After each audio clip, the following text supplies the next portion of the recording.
From the 10th Avenue Extension, Greater Estate, this is MBN TV, a mega broadcasting network.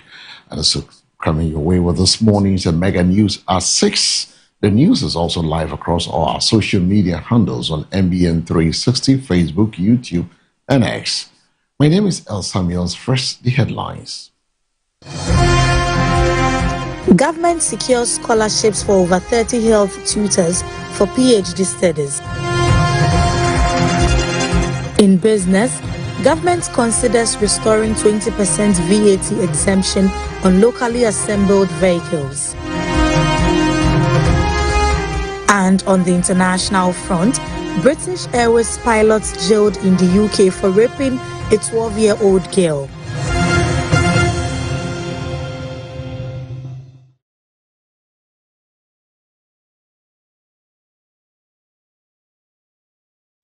There's many more stories coming up from business and also international front.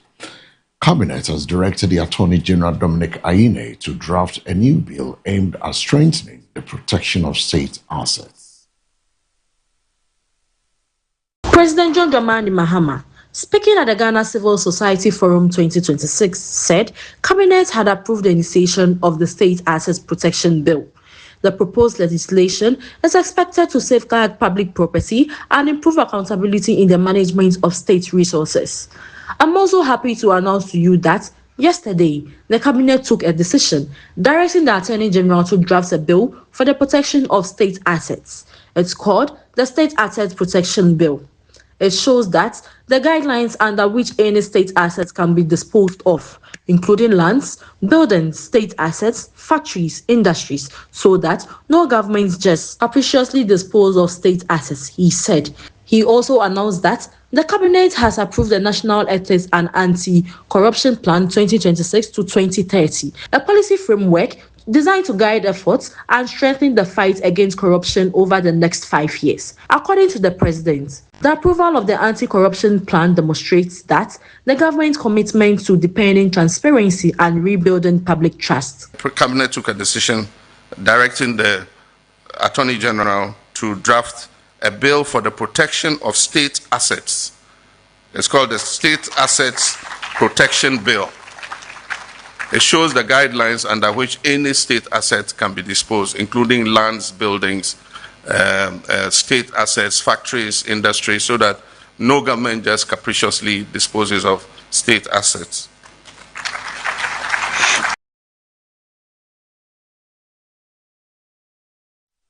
Away from the presidency's direction, the Minister for Health, Kwabena Mintah Akandoh, has stated that government has secured scholarships for more than 30 health tutors to pursue PhD programs as part of efforts to strengthen specialist nursing education and improve healthcare delivery.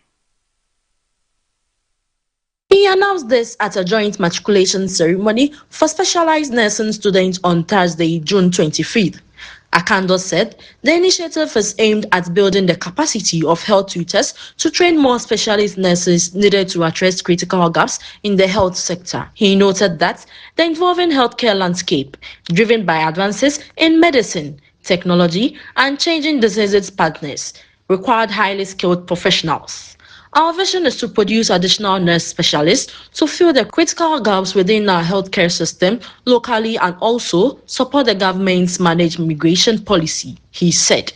He added that achieving the goal requires sustained investment in infrastructure, equipment, human resources, and system strengthening.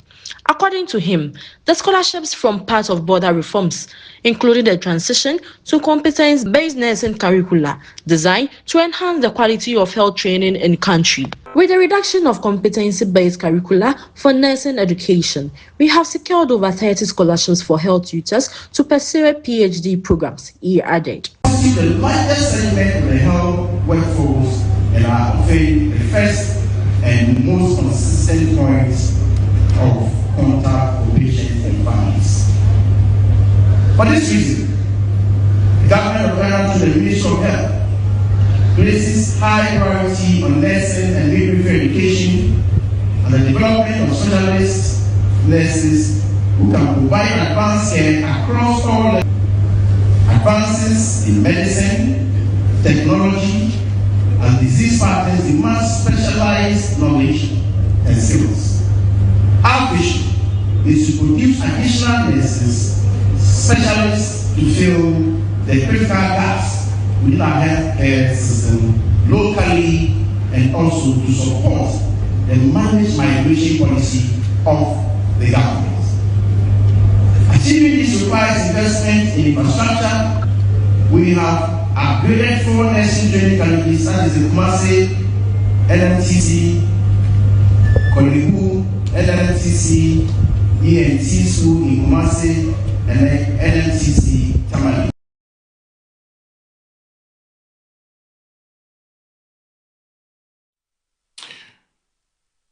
In another story, the former Chief Justice Gertrude Araba Esabasaki Tekono has filed an application at the Supreme Court seeking a review of orders made by the court on May 28, 2026 in proceedings relating to petitions of her removal from office.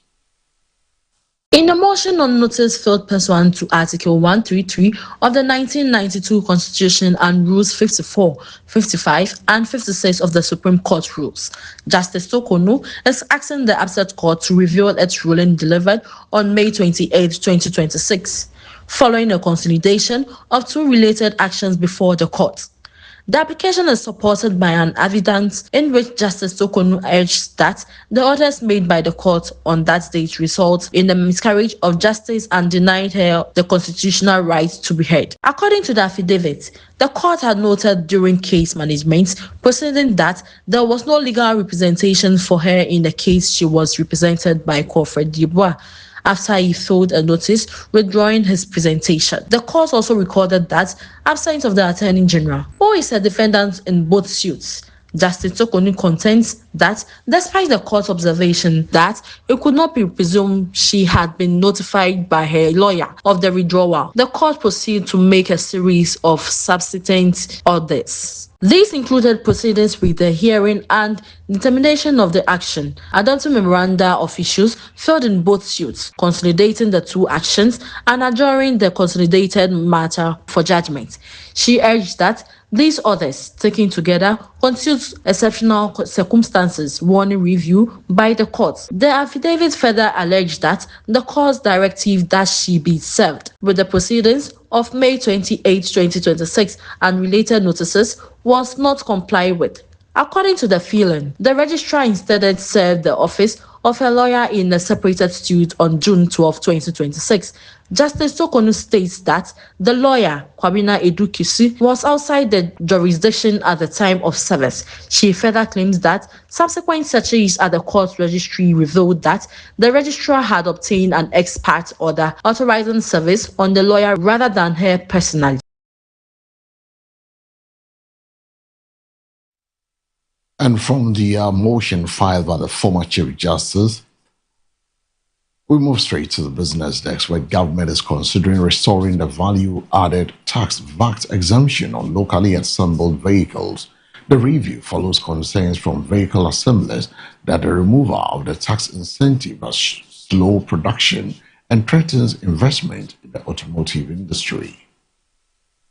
Head of Strategic Manufacturing at the Ministry of Trade, Agribusiness and Industry, Kwesi Ofori-Entry, made this known during the discussion. It was held under the theme, Driving Ghana Forward, the state of automotive assembly industry and its contributions to the economy. There was an assessment on the industry by the Ministry of Finance, and the ministry felt that the VAT, which was to be enjoyed by consumers, was not trickling down to industry, so that was put on hold. The industry people have engaged the Ministry of Finance to that effect. Government did not want industry to hold on to that perception, so government will be reviewing that, and we are very hopeful that it will be restored.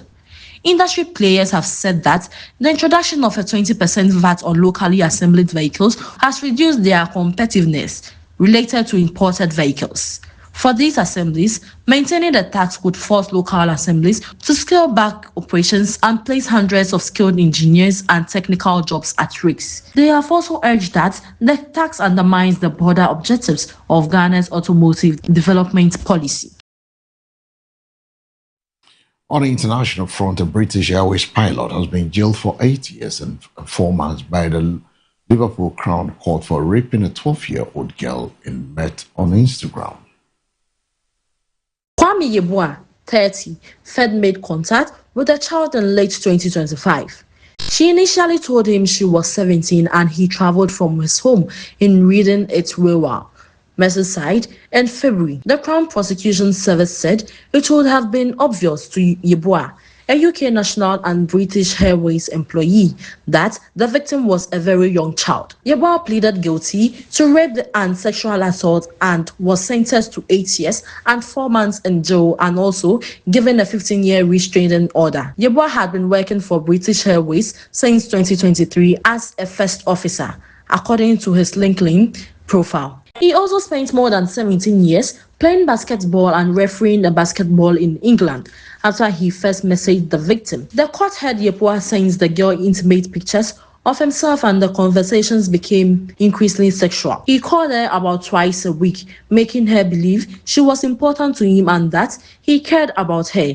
The CPS said a few months on from the first contact, Yeboah met the girl in person and drove her around before taking her to an isolated location and assaulting her 3 times. The CPS said the child later told Merseyside police she struggled to process what was happening and felt nervous and confused. A few days later, a friend of the victim told her mother what had happened. It was reported to the police and Yeboah was identified using the details he had given the child. When arrested and interviewed, he answered no comment to all questions. On 22nd April, Yeboah pleaded guilty to 3 counts of rape of a girl under 13 and 1 count was sexual assault of a girl under 13. Thomas Harland, senior Crown prosecutor, said Kwame Yeboah would have known early on his contact with this child that she was not the age she initially claimed to be. She spoke about school and sent images of herself in a school uniform. When he met her in person, it would have been obvious that she was a very young child. He added, he groomed the victim into believing she was in a relationship with someone who cared about her. In reality, he was an adult man who abused his position and exploited her for his own sexual gratification. And on that note, we've come to the end of this morning's news at 6 live and direct from our studios on the 10th Avenue Extension, Greater Estate. But before I take a leave of you, a second look at the stories making headlines. Government secures scholarships for over 30 health tutors for PhD studies. In business, government considers restoring 20% VAT exemption on locally assembled vehicles. And on the international front, British Airways pilots jailed in the UK for raping a 12-year-old girl.